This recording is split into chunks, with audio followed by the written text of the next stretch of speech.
replacement therapy refers to medications containing female hormones that are used to replace the ones the body no longer makes after menopause. They were once routinely used to treat common menopausal symptoms such as hot flashes, vaginal discomfort, and to prevent bone loss and osteoporosis in postmenopausal women.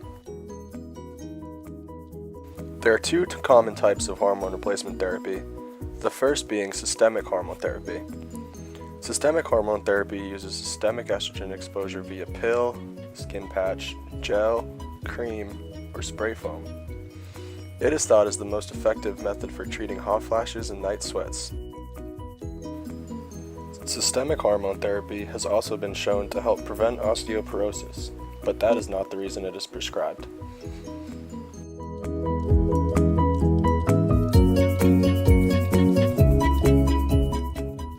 The second type of hormone replacement therapy are low-dose products. Low-dose vaginal preparations often come in cream, tablet, or ring form.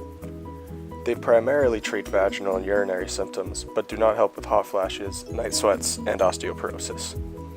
Low-dose vaginal products minimize absorption of estrogen to the body.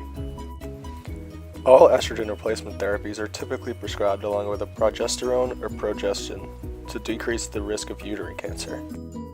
There are a number of associated risks with hormone replacement therapy, including increased risk of heart attack, stroke, and various types of cancers. It is commonly recommended that women who experience mild menopausal symptoms and start in menopause after the age of 45 refrain from the use of HRT. Instead, simple lifestyle changes can help manage mild menopausal symptoms.